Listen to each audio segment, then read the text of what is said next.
வாழ்த்துக்கள். இந்த நாளிலும் கர்த்தர் நம்மோடு இடைபடுகிற வார்த்தை மத்தேயு 8ஆம் அதிகாரம் 8ஆம் வசனம்.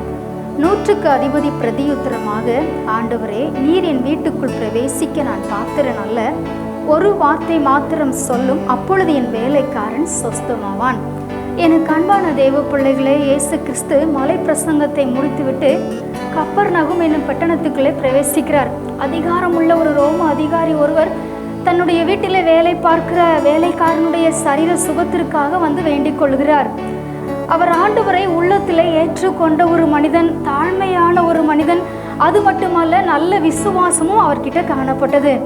அதனால் என்ன பண்ணுறாரு, அவரே நேரடியாக வந்து இயேசுவிடம் தன் வேலைக்காரனுக்காக வேண்டிக் கொள்கிறார். அதிகாரம் உள்ள அதிகாரியாக இருந்தாலும் கூட தன்னுடைய வீட்டிலே வேலை பார்ப்பவர்களை வேலைக்காரர்கள் தானே என்று கூட அவர் அவமதியாமல் அவர்களை சிநேகித்த நல்ல ஒரு அதிகாரியாக இருந்தார்.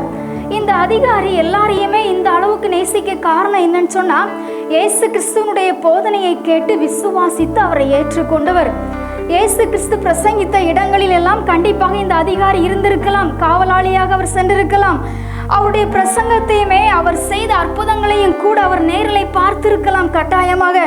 அதனால் தான் நேரடியாகவே தன் வேலைக்காரன் சுகத்திற்காக அவர் கேட்கிறார். இயேசுவை பார்த்த பிறகு பார்த்தீங்கன்னா அவருடைய விசுவாசம் இன்னும் அதிகமாகிறது. தன்னை தேவ சமூகத்திலே மிகவும் தாழ்த்துகிறார்.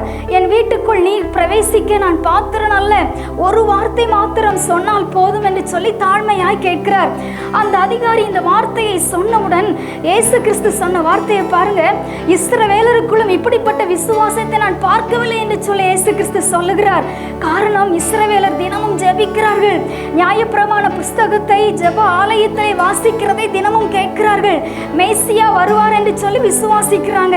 இப்படியெல்லாம் இருந்தும் கூட இயேசுதான் மேசியா என்று விசுவாசிக்கவும் இல்லை. எத்தனை அற்புத அடையாளங்களை அவங்க கண்டாலும் கூட அவர்கள் அதை விசுவாசிக்கவே இல்லை.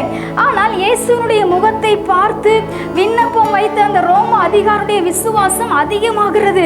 தன்னை தாழ்த்தி அன்றைக்கு விசுவாசித்து ₹1 கூட செலவு இல்லாமல் அற்புத சுகத்தை தன் வேலைக்காரனுக்காக கிடைக்க செய்கிறார். எவ்வளவு பெரிய ஆச்சரியம் பாருங்க. இன்றைக்கு நாமும் கூட வேதம் வாசிக்கிறோம், ஜெபிக்கிறோம், விசுவாசிக்கிறோம் என்று சொன்னாலும் கூட நம்முடைய விசுவாசம் எந்த அளவிற்கு இருக்கிறது நாம் இன்றைக்கு சிந்தித்து பார்க்க அழைக்கப்படுகிறோம். உங்கள் விசுவாசமே இந்த உலகத்தை ஜெயிக்கிற ஜெயம். ஆமென். God bless you. நாம் ஜெபிக்கலாம். நன்றி சொல்லுகிறோம் பரிசுத்த ஆவியானவரே, எங்களோடு கூட நீங்கள் இடைப்பட்ட வார்த்தைக்காக ஸ்தோத்திரம்பா. எங்கள் விசுவாசத்தை நாங்கள் சோதித்து பார்க்கிறோம். உம்மை விசுவாசித்து நிறைவான நன்மையை பெற்றுக்கொள்ள, சரீரத்தில் நல்ல சுகத்தை பெற்றுக்கொள்ள எங்களுக்கு உதவி செய்யும். உம்முடைய கரத்திலே தாழ்த்தி அர்ப்பணிக்கிறோம். இயேசுவின் நாமத்தில் ஜெபிக்கிறோம் எங்கள் நல்ல பிதாவே. ஆமென்.